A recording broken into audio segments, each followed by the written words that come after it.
आज का जो हमारा टॉपिक है वो है व्यक्तित्व मापन की वस्तुनिष्ठ विधियाँ। और इससे संबंधित देखिए, अभी तक आपके एग्जाम में जितनी भी विधियाँ पूछी गई हैं वो सारी ही विधियाँ अभी हम देखने वाले हैं। और साथ के साथ जो प्रश्न जो आपके पूछे गए हैं उन विधियों से संबंधित, तो वो प्रश्न किन किन बिंदुओं से पूछे गए हैं वो सारे ही बिंदु अभी हम देखने वाले हैं। तो सबसे पहली जो हमारी विधि है जो कि सबसे ज़्यादा पूछी जाती है वो है आपकी प्रश्नावली विधि। तो सबसे पहली है आपकी प्रश्नावली विधि। प्रश्नावली विधि के बारे में यदि पूछा जाए तो सबसे पहले पूछा जाता है आपसे प्रवर्तक, प्रवर्तक या जनक। तो वो कौन है आपके, तो आप बताओगे हमेशा ही R.S. वुडवर्थ। ठीक, R.S. वुडवर्थ इसके कौन थे, जनक थे। ठीक, इसके बाद आपसे नेक्स्ट पॉइंट है आपका, एक प्रश्न पूछा गया था आपसे कि कागज पेंसिल विधि किसे कहा जाता है। तो वो आप याद रखोगे, कागज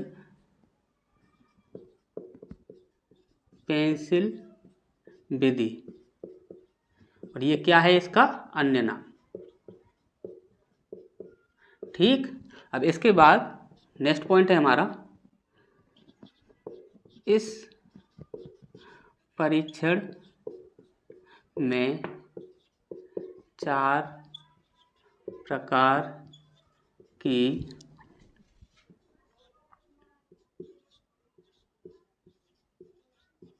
प्रश्नावली होती हैं।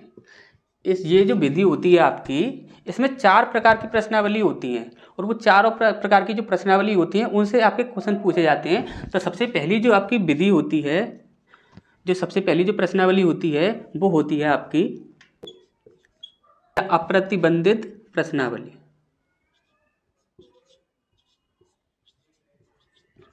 ठीक, अब इसमें होता क्या है, इसमें प्रश्नों के उत्तर हाँ या ना में दिए जाते हैं।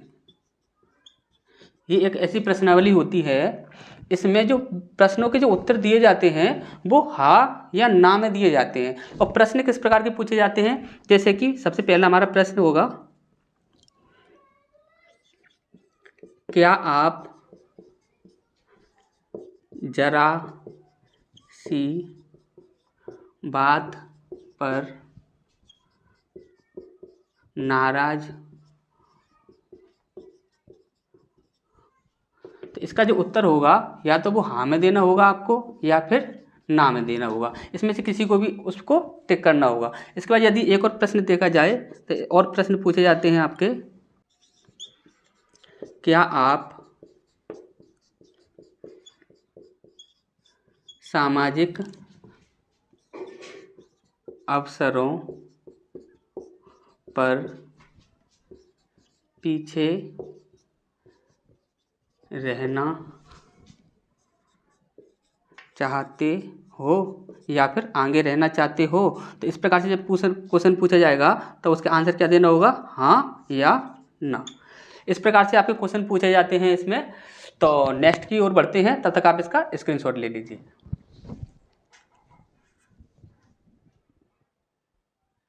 इसके बाद दूसरा है हमारा खुली या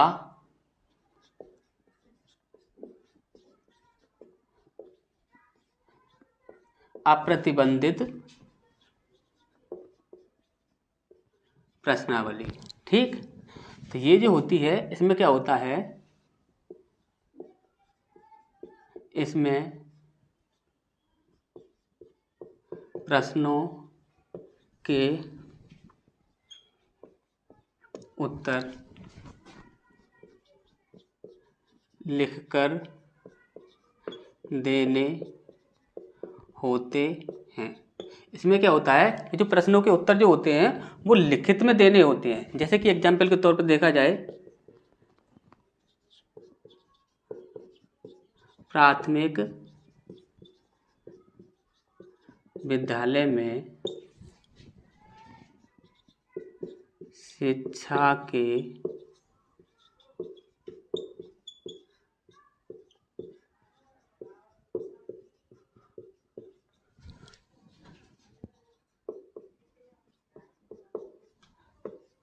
ठीक, इसमें इस प्रकार से प्रश्न पूछे जाते हैं जैसे कि प्राथमिक विद्यालय में शिक्षा के क्या उद्देश्य होने चाहिए, यानी कि ऐसे प्रश्न पूछे जाते हैं कि उनके उत्तर जो हो वो लिखित रूप में दिए जाएं। ठीक, इसके बाद हमारा नेक्स्ट होता है, ये दो हो गई हैं आपकी, ये तीसरा है आपका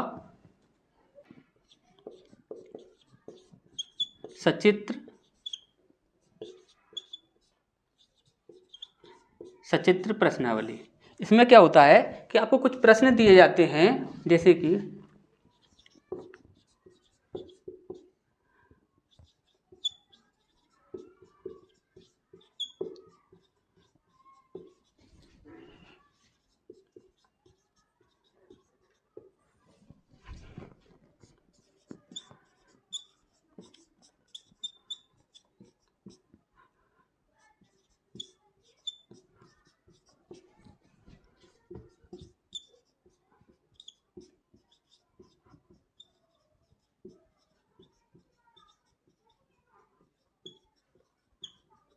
इसमें क्या होता है, कुछ चित्र दिए जाते हैं और जिनके जो प्रश्न के जो उत्तर होते हैं वो चित्रों पर ही निशान लगाकर देने होते हैं। इसके बाद आपने 3 देख लिए हैं, इसके बाद है आपका चौथा, 4 ही पार्ट होते हैं इसके।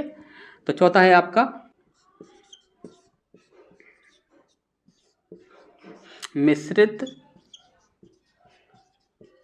प्रश्नावली। ठीक, मिश्रित प्रश्नावली। इसमें क्या होता है कि यह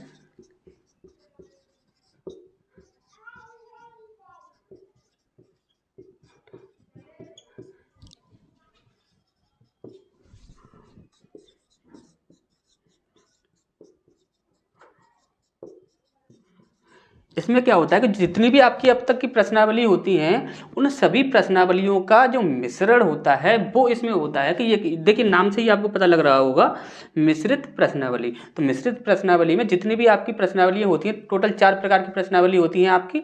तो जो 3 प्रश्नावली होती हैं उन तीनों का जो मिक्सचर होता है यानी कि मिश्रण जो होता है वो होता है आपका इसमें। ठीक, इसके बाद हमारा नेक्स्ट पॉइंट है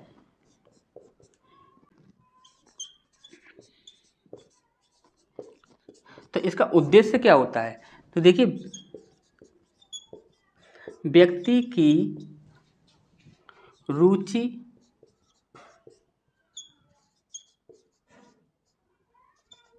अरुचि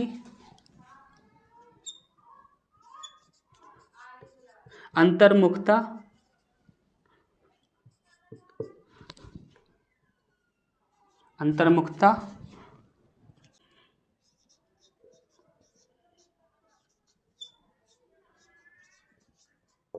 बहिर्मुखता आदि का पता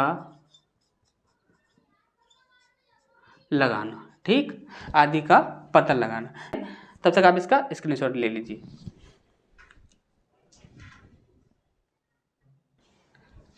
तो इसके बाद जो हमारा पॉइंट है वो है आपका प्रकृति।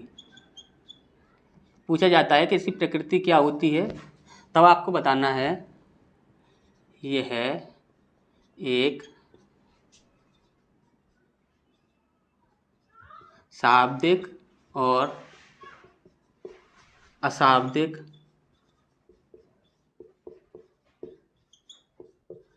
दोनों प्रकार की विधि है। ठीक, इसके बाद जैसे कि अभी बोला जाएगा शाब्दिक क्या होता है और अशाब्दिक क्या होता है, तो हमेशा याद रखिए शाब्दिक वह विधि होती है जिसमें भाषा का प्रयोग किया जाता है और अशाब्दिक वह विधि होती है जिसमें भाषा का प्रयोग ना करके चिन्हों का, प्रतीकों का, मूर्त वस्तुओं का जो प्रयोग किया जाता है वो होती है आपकी अशाब्दिक। जैसे कि अभी चित्रों का प्रयोग किया जा रहा है तो वो क्या होगी, आपकी अशाब्दिक विधि होगी। और शाब्दिक विधि क्या होगी, जिसमें भाषा का प्रयोग किया जाएगा, यानी लिखित रूप में दे रहे हैं तो वो क्या होगा, आपका शाब्दिक विधि होगी। और यदि दूसरे रूप पर देखा जाए तो देखिए, शाब्दिक विधि जो होती है वो सिर्फ पढ़े लिखों के लिए होती है, और जो अशाब्दिक विधि जो होती है वो आपके पढ़े लिखे और अनपढ़ दोनों के लिए होती है, लेकिन मुख्य रूप से ये अनपढ़ लोगों के लिए होती है। ठीक, इसके बाद जो हमारा नेक्स्ट पॉइंट है यहाँ पर, ये है आपका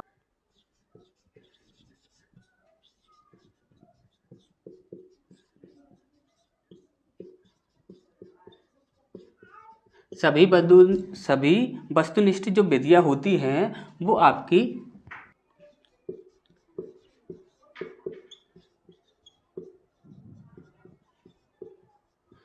देखिए, सभी जो वस्तुनिष्ठ विधियाँ जो होती हैं आपकी, वो सभी आपकी सामूहिक होती हैं। सामूहिक का मतलब क्या होता है, देखिए एक होता है आपका सामूहिक और एक होता है व्यक्तिगत। व्यक्तिगत का अर्थ होता है यदि एक व्यक्ति का एक बार में परीक्षण किया जा रहा है तो वो होता है आपका व्यक्तिगत। जैसे कि आपका इंटरव्यू लिया जाता है तो इंटरव्यू में सारे शिक्षक मिलकर एक व्यक्ति को सामने बैठा लेते हैं और उससे प्रश्न पूछते हैं, तो उसमें क्या हुआ, सिर्फ एक व्यक्ति का परीक्षण किया जा रहा है तो वो क्या हो गया, आपका व्यक्तिगत। अब यदि सामूहिक की बात की जाए तो जैसे कि आपके एग्जाम्स होते हैं तो सभी को एक बार में एग्जाम दे दिया जाता है, सबको एक बार में पेपर दे दिया जाता है और कॉपी दे दी जाती है, तो सब एक बार में लिखते हैं, तो वो क्या होती है, आपकी सामूहिक विधि होती है। जब एक से अधिक, दो या दो से अधिक कितने भी लोगों का जब एक बार में परीक्षण किया जाएगा तो वो क्या होगा, आपका सामूहिक विधि होगी। इसका तीसरा पॉइंट है हमारा, यह एक अप्रत्यक्ष विधि है। देखिए, अप्रत्यक्ष का अर्थ क्या होता है, देखिए दो प्रकार की होती हैं, एक होता है आपका प्रत्यक्ष और एक होता है अप्रत्यक्ष। देखिए, प्रत्यक्ष में क्या होगा, यदि किसी को सामने बैठाकर उससे आप प्रश्न पूछ रहे हो और प्रश्नों के उत्तर भी साथ ही साथ ले रहे हो तो वो है आपका प्रत्यक्ष। और यदि आपने देखिए क्या किया कि अभी एक बच्चे को एग्जाम दे दिया और कॉपी दे दी, अब वो अपने एक जगह पर बैठकर उसे लिख रहा है, लेकिन आप सिर्फ उसे देख सकते हो, आप उससे कोई भी प्रश्न नहीं कर सकते हो, ना ही उसके उत्तर चेक करोगे। तो उसमें क्या होगा, जैसे कि आपने देखा ही होगा, जैसे कि एग्जाम होते हैं सबको एक बार में पेपर दे दिया जाता है और यहाँ पर कॉपी दे दी जाती है और सब अपना लिखकर बाद में लिखने के बाद पेपर दे देते हैं, तो वही होता है आपका अप्रत्यक्ष। यानी अप्रत्यक्ष का मतलब होता है कि यदि आप प्रश्न पूछ रहे हो तो वो लिखित रूप में आपको दे देगा, लेकिन आप उससे प्रश्न डायरेक्टली नहीं पूछ सकते। यदि डायरेक्टली आप प्रश्न पूछ रहे हो और उत्तर पता कर रहे हो तो वो आपका प्रत्यक्ष विधि हो जाएगी। तो ये चीज़ आपको अच्छे से समझ आ गई होगी। इसके बाद हमारी नेक्स्ट विधि की ओर बढ़ते हैं, तब तक आप इसका स्क्रीनशॉट ले लीजिए। इसके बाद जो हमारी सेकंड जो विधि है वो है आपकी समाजमिति विधि। इसके यदि आपको पूछा जाए कि प्रवर्तक कौन है, तो प्रवर्तक होते हैं आपके J.L. मैरिनो। J.L. मैरिनो। अब यदि इसके उद्देश्य की बात की जाए तो इसका जो उद्देश्य होता है वो है व्यक्ति के सामाजिक गुणों की पहचान करना। ठीक, इसमें क्या किया जाता है कि व्यक्ति के सामाजिक गुणों की पहचान की जाती है। इसके बाद आपका नेक्स्ट पॉइंट है आपका, इसमें परीक्षण दो प्रकार से किया जाता है। इसमें जो परीक्षण होता है वो दो प्रकार से किया जाता है। तो सबसे पहला होता है आपका, इसमें क्या किया जाता है, प्रश्नों के उत्तर हाँ या ना में देना। ठीक, इसमें क्या होता है कि प्रश्नों के जो उत्तर दिए जाते हैं वो हाँ या ना में दिए जाते हैं। जैसे कि इसमें प्रश्न कैसे पूछे जाते हैं, क्या आप अपनी जान पहचान केवल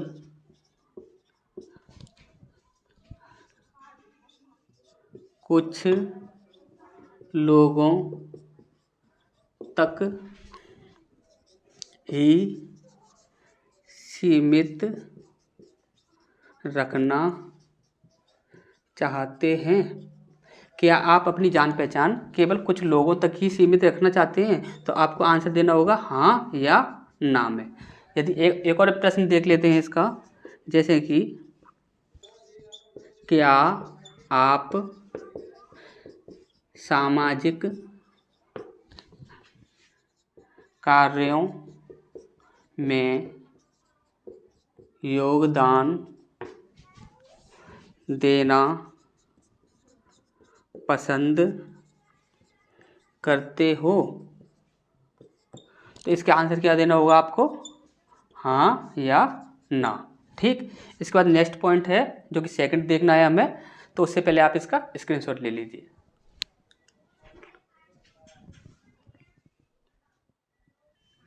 इसके बाद हमारा दूसरा तरीका होता है इसमें,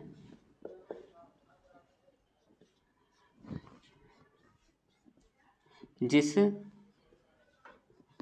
व्यक्ति के व्यक्तित्व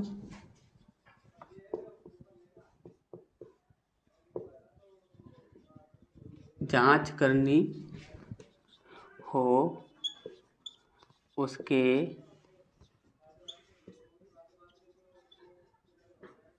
जान पहचान वाले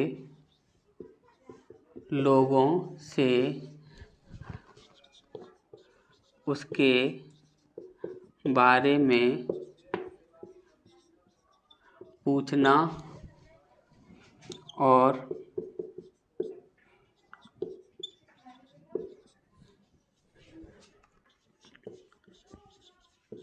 उसके गुणों और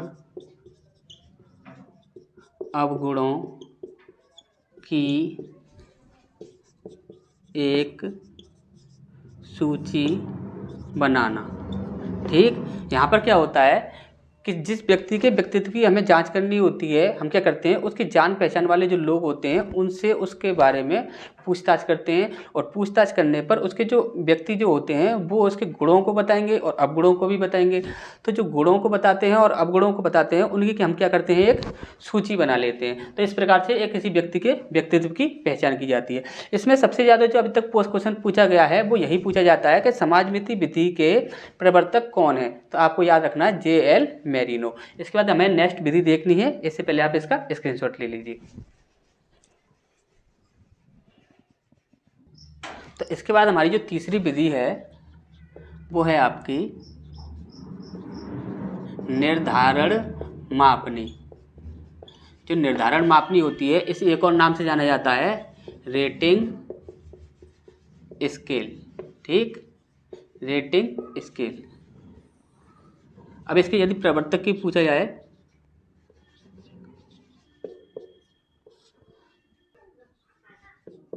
फ्रांसिस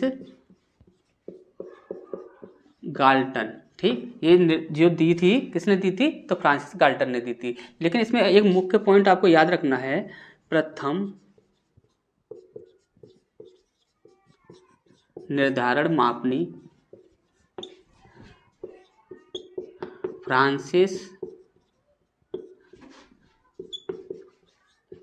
गाल्टन ने दी, लेकिन प्रयोग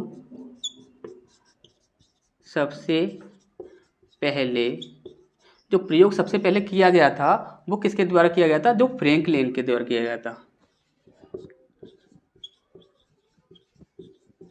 तो फ्रैंकलिन के द्वारा क्या किया गया था? सबसे पहले प्रयोग किया गया था। देखिए, जो देने का कार्य किया था वो किसने किया था? फ्रांसिस गाल्टन ने। लेकिन जो प्रयोग सबसे पहले किया गया था वो किसने किया था? फ्रैंकलिन ने किया था। जब कभी भी डीप में क्वेश्चन पूछा जाता है तो इस प्रकार से पूछा जाता है, तो आप इस चीज़ को याद रखोगे। इसके बाद हमारा नेक्स्ट पॉइंट है वर्तमान समय में प्रयोग। ठीक, ये जो वर्तमान समय में इसका प्रयोग किया जाता है वो किस में किया जाता है? तो शिक्षा, व्यवसाय और अन्वेषण। ठीक। शिक्षा, व्यवसाय और अन्वेषण में क्या किया जाता है, वर्तमान समय में इसका प्रयोग किया जा रहा है। इसके बाद हमारा नेक्स्ट पॉइंट है,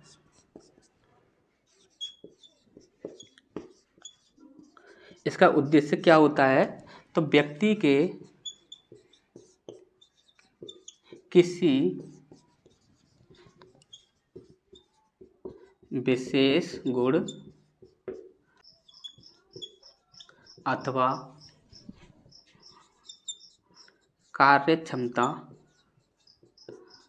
का मूल्यांकन करना। ठीक। इसका जो उद्देश्य होता है वो क्या होता है, किसी व्यक्ति के विशेष गुण अथवा कार्य क्षमता का मूल्यांकन करना। इसके बाद हमारा नेक्स्ट पॉइंट रहता है, गिलफोर्ड ने क्या कहा था, तो गिलफोर्ड ने इसे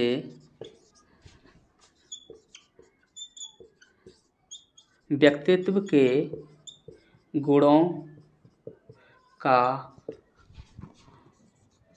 मापन करने का सबसे अच्छा जरिया बताया। तो गिलफोर्ड ने इसके बारे में क्या कहा था, तो गिलफोर्ड ने इसे व्यक्तित्व के गुणों का मापन करने का सबसे अच्छा साधन बताया था। ठीक। इसके बाद हमारा नेक्स्ट पॉइंट है, तब तक आप इसका स्क्रीनशॉट ले लीजिए, फिर हम आगे बढ़ते हैं।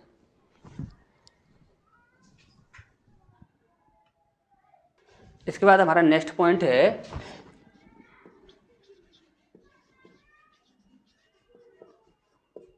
अखबारों में भी निर्धारण मापनी के द्वारा प्रश्न पूछे जाते हैं। देखिए, अखबारों में भी आपकी निर्धारण मापनी आती है, और अखबारों में निर्धारण मापनी किस प्रकार से आती है और उसमें प्रश्न किस प्रकार से पूछे जाते हैं, तो वो होते हैं आपके, जैसे कभी कभी झूठ बोलना चाहिए। आपसे पूछा जाए जैसे कभी कभी झूठ बोलना चाहिए, तो इसके जो आंसर रहते हैं वो रहते हैं आपके, जैसे कि पहला तटस्थ, दूसरा सहमत, तीसरा असहमत। देखिए, आपको आंसर देना होगा, या तो सहमत लगाओगे, या असहमत लगाओगे, या तटस्थ लगाओगे, तो इस प्रकार से आपको आंसर देना होता है। इसके बाद हमारी जो चौथी विधि है वो है आपकी क्रम निर्धारण मापनी। क्रम निर्धारण मापनी से आपके इतने प्रश्न नहीं पूछे जाते हैं, इसमें कुछ ही पॉइंट पूछे जाते हैं, जैसे कि पहला पॉइंट है हमारा प्रवर्तक कौन है आपके, लुईस थर्स्टन। जो लुईस थर्स्टन है ये क्रम निर्धारण मापनी के प्रवर्तक हैं। इसके बाद हमारा नेक्स्ट पॉइंट है, इसमें व्यक्ति के गुणों और अवगुणों की एक सूची बनाई जाती है। देखिए, इसमें क्या होता है कि व्यक्ति के गुणों और अवगुणों की एक सूची बनाई जाती है, जिसमें क्या होता है कि व्यक्ति के जो सबसे अच्छे गुण और अवगुण होते हैं, सबसे ऊपर वाले, तो उन्हें सबसे ऊपर रखा जाता है, और जो सबसे बुरे गुण और अवगुण होते हैं, सबसे कम जो होते हैं, उन्हें क्या किया जाता है कि नीचे रखा जाता है। तो इस प्रकार से एक सूची बनाकर एक व्यक्ति के व्यक्तित्व की पहचान की जाती है। तो आपको ये चीज़ें अच्छे से समझ आ गई होंगी, इनसे ही सबसे ज़्यादा आपके क्वेश्चन पूछे जाते हैं। तो मिलते हैं फिर नेक्स्ट क्लास में।